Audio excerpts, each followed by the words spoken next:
Hush now, and watch the smoke curl. A choice has been made, the split tree bound, but the wind still carries echoes. A refusal is a kind of summoning, and a scar is a story the body tells.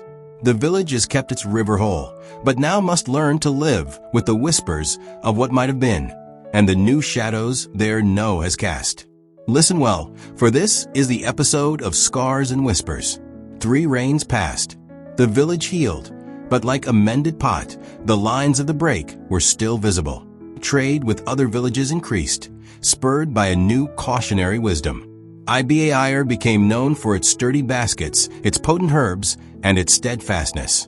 But they also became known, in some quarters, as the stubborn ones by the red clay, a name tinged with both respect and ridicule. Young men like Tund, now a broad-shouldered fisherman, would travel to regional markets and hear whispers. You are from the village that refused Eramoko's hand? You drink deep today, but your children will thirst. Tund brought these whispers home, his brow furrowed. The virtue of fortitude was being tested not by crisis, but by the slow drip of doubt from the outside world. Amina, now a young woman of profound presence, would calm him. A tree does not grow strong by listening to the comments of the passing wind, she'd say, a proverb made living truth. It drinks from its own deep roots.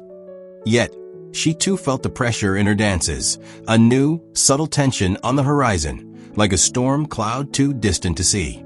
The consequences of Idris's spurned bargain arrived, but not as a direct curse. It came as crooked seasons. The rains were erratic, falling too hard and washing away seedlings, or arriving late and leaving the young plants stunted. The river Aluin, while its course remained true, ran lower in the dry season than anyone could remember. In Eramoko, the rumors said it was worse. Their engineered canals lay half-empty, their grand fields parched. The far winds Idris had bargained with had brought no rain, only dust.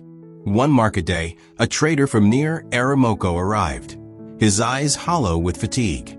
He confirmed the tales. The mother Eramoko is a ghost in her bed, he croaked. Their big plans are cracked clay. Many have left.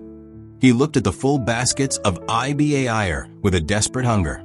The elders shared their yams with him, and the awo gave him a pouch of drought-resistant sorghum seeds. It was an act of compassion, but also a quiet lesson. Their choice to preserve the natural balance had, in the end, left them with more to share. Amina's gift deepened under the strain of the crooked seasons. Her dances for the community became less about specific prophecies and more about diagnosis. She would dance over the fields, and her body would reveal where the soil was secretly depleted, where water still slept close underground. She danced along the riverbank, and her movements would become sluggish where a beaver's dam or a fallen tree was subtly choking the flow. She became a living instrument of ecological balance. She taught the farmers a new ritual born from her dance. Before planting, they would now walk their fields in a slow, mindful line, not just looking, but feeling the earth with their bare feet, learning to read its subtle moods as she did. The land speaks if you listen with your skin, she instructed. This practice, born of necessity, fostered a deeper, more intimate bond between the people and their environment, teaching the collective virtue of attunement. Not all whispers were from outside. Within the village, a new kind of request began to come to Amina: healing dances. It started with old man Chitty, whose joints were so stiff he could no longer tend his plot. His family asked not for a prediction of his health, but for a dance of ease. Amina, uncertain, consulted the awo. The body holds memory, child, he said. Pain is a story stuck in the flesh. Perhaps your dance can help it find a new ending. In Chitty's hut, Baba Kofi played a soft, flowing rhythm. Amina did not dance for Chitty, but beside him. She mirrored his stiff posture, then slowly, gently, began to move the stiffness into flow, her arms suggesting the motion of wind through supple grass. She hummed a tune his wife used to sing. Tears streamed down Chitty's face. The next day, he claimed the pain was less, that he had slept dreaming of his youth. Whether her dance moved energy or simply gave his spirit comfort, it didn't matter. A new facet of her role, spiritual healer, was revealed. This new path led to her most intimate test yet. Tun's mother, Aya Tund, fell into a deep melancholy after a stillbirth. She stopped speaking, stopped eating. The medicine women's herbs had no effect. Tund, desperate, came to Amina, his childhood friend now a figure of awe. "Can your dance find her lost spirit?" he pleaded, his voice breaking. Amina agreed, but with fear. This was the territory of the heart's deepest shadows. In the quiet of Aya Tund's hut, with only Tund and the woman's sister present, Amina danced. She did not try to be joyful. She danced the slow, heavy sinking of grief. She danced the empty arms, the silent mouth. She let the sorrow move through her completely. Then, subtly, she began to weave in the memory of Aya Tund's living children, Tund's strength, his sister's laughter. She danced the love that still remained, a fragile thread in the darkness. For the first time in weeks, Aya Tund's eyes focused. She reached a trembling hand toward the dancing figure, and a single, ragged sob escaped her lips. It was the beginning of her return. Amina learned that true healing often means having the courage to first dance fully with the pain. With her influence growing, a subtle danger emerged: dependency. Some villagers began to ask her to dance for every minor decision: which chicken to sell, when to patch a roof. A young couple demanded she dance to guarantee the gender of their unborn child. Amina refused, her face stern.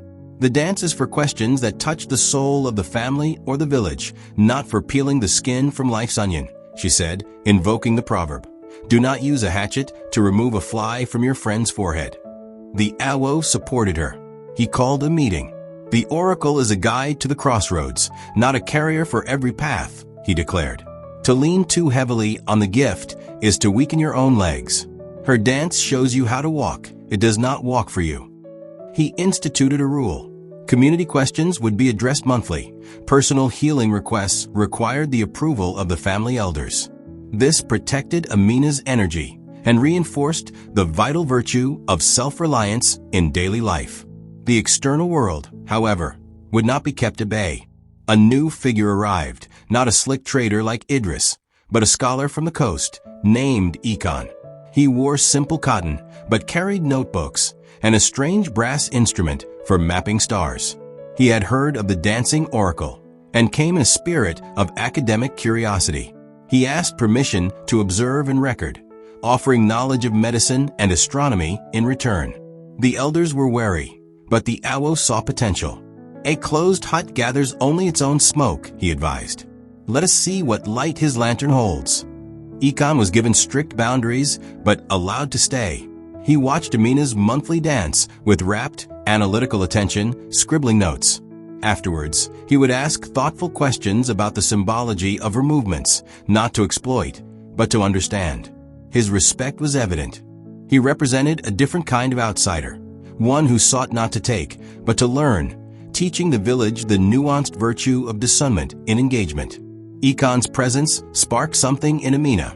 He explained the predictable cycles of the stars, the patterns of distant ocean currents that affected their reigns.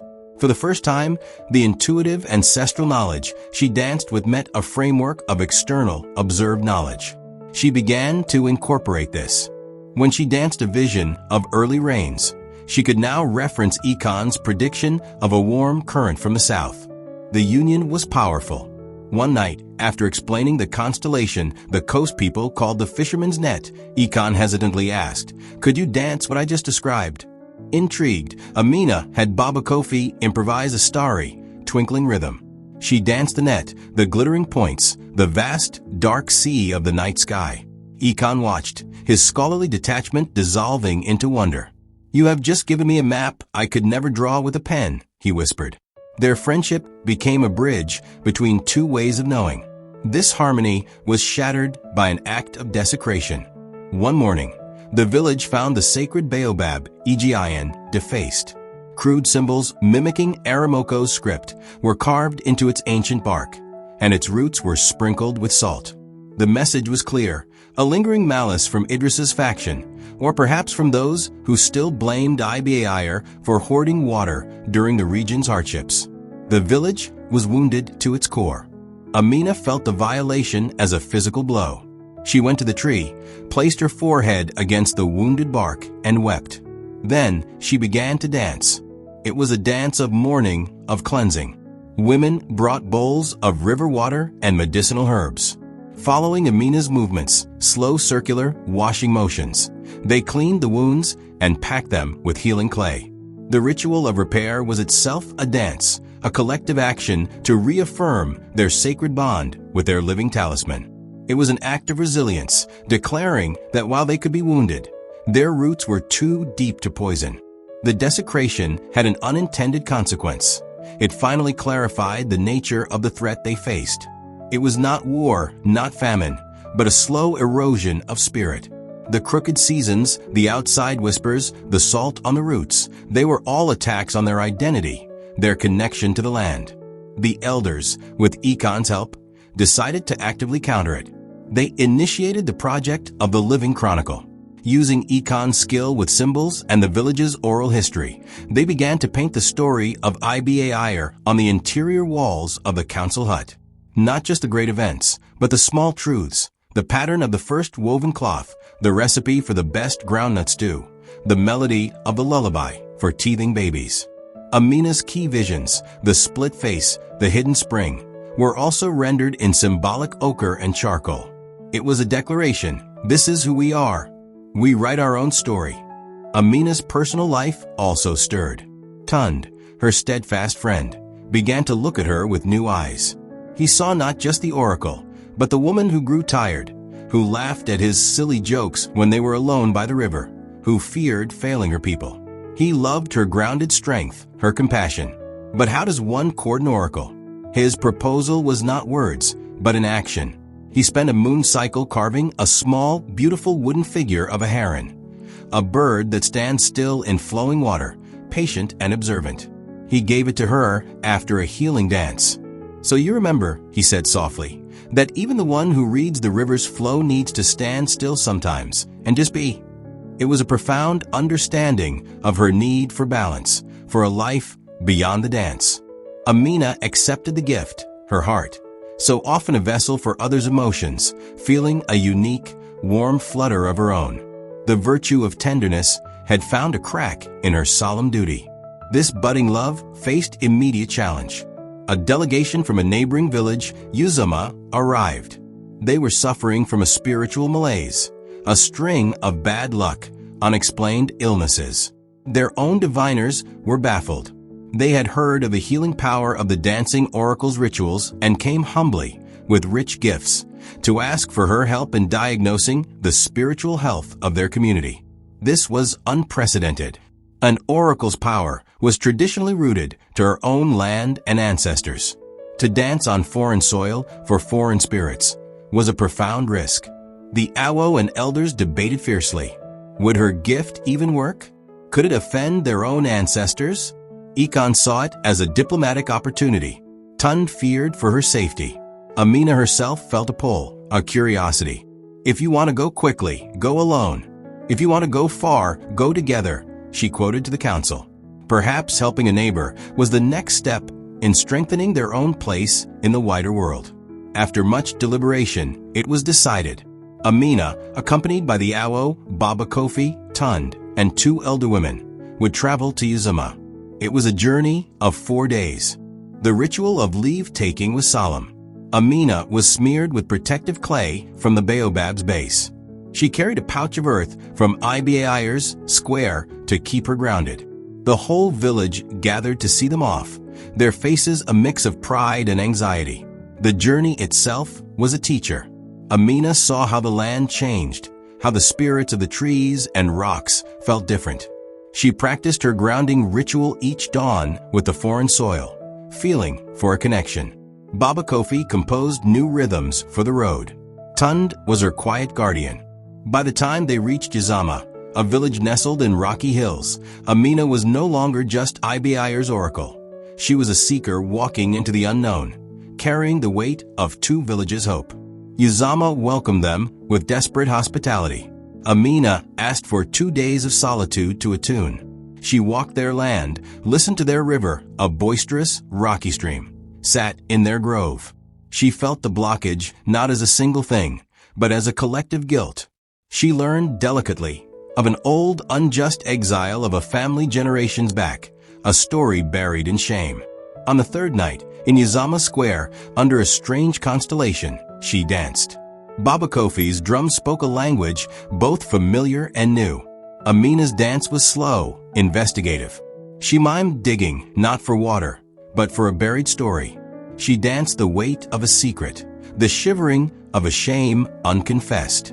The people of Yazama watched, transfixed, and then increasingly unsettled. Her dance pointed no fingers, but it illuminated the shadow in their midst. By the end, the oldest man in Yazama was weeping openly. The healing could now begin, not with her magic, but with their own confrontation of the past. She had acted as a mirror, not a savior.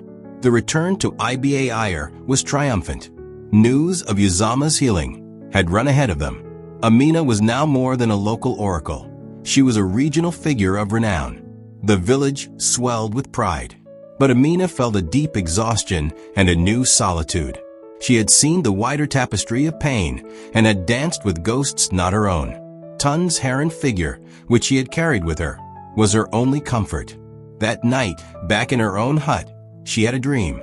She saw the great cloth from the festival of reweaving, but now it was vast, covering hills and valleys.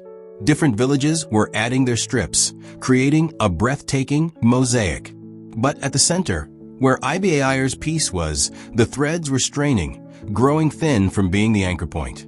The dream was a warning from her own spirit. Expansion came with a cost. Could one heart be the loom for an entire region? The whispers of the world were growing louder, and the next test would not be of the body, but of the soul's capacity.